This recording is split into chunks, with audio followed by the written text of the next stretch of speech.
Ku Lwokuna lwa wiiki eno Paalamenti yakubaganya ebirowoozo kwa alipoota y'akakiiko k'ebyokwerinda n'ensonga z'omunda mu ggwanga ku kwemulugunya kw'Abanyarwanda abawangalira mu Uganda abeeyita abavandimwe abalumiriza nti basosolebwa nga baagala ebiwandiiko by'eggwanga omuli paasipooti n'endagamuntu.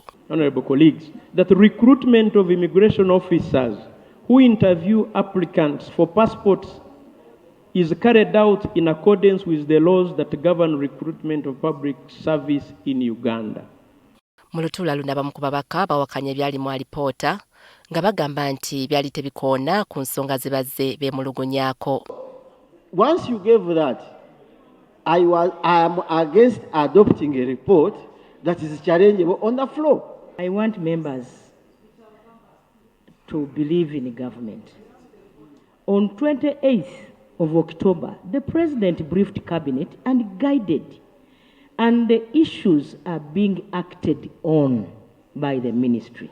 Eyakulemberamu ekibinja ky'Abanyarwanda okwemulugunya Frank Gashumba naye azzemu okunokolayo ensonga zaabwe zagamba nti zaabusibwa amaaso mu alipoota eyayanjulwa mu Paalamenti. Tulifalinga mu kakiiko ka Defence and Internal Affairs ne tugendayo ne tuwa obujulizi obwekukunala obulaga nti tusosolebwa n'enviri zaatuvudde ku mutwe obujulizi bwe twawaayo fe abeemulugunya n'abanyigirizibwa abamibwa passport national ID ku lipooti y'akakiiko ka Ministry of Defence and Internal Affairs tebwabaddeko. Twewunyiza nnyo. Ab'ekitongole ekivunaanyizibwa okuwandiisa abantu okufuna endagamuntu KINIRA ekimu ku byemulugunyizibwako bagamba nti nabo mu kakiiko baayitibwa okwewozaako ku nsonga z'okusosola Abanyarwanda abawangalira mu Uganda.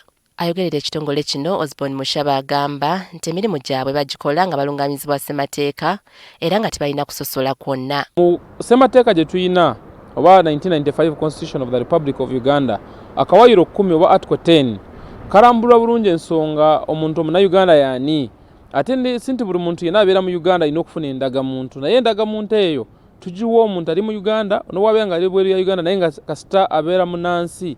Ono atubulidde n'ebimu ku birina okugobererwa okuwandiisa munnayuganda byagamba nti abamu ku baagala okubawandiisa baba tebabituukirizza.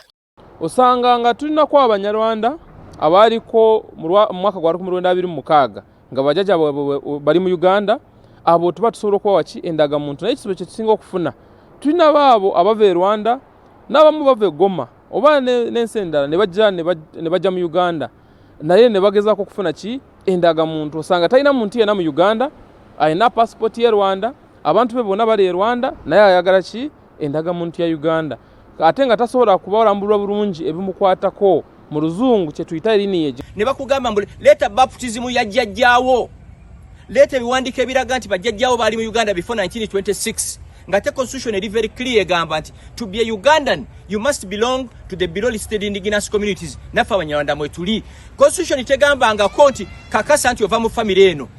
Kyokka Mushaba agamba nti singa omuntu aba tamatidde na biwandiiko bisabibwa alina eddembe okwekubira enduulu eri minisita w'ensonga ez'omunda mu ggwanga sinakindi okuddukira mu kkooti.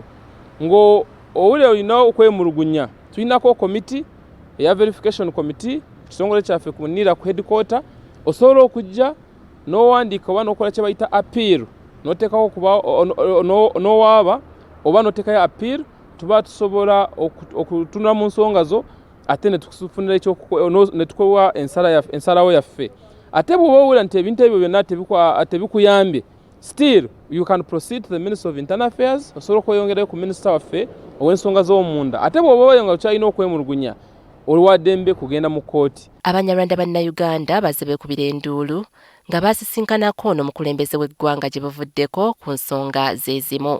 Bano baagala bayisibwe nga bannayuganda abalala kubanga okubamu ebiwandiiko bino kibalemesa ebintu bingi.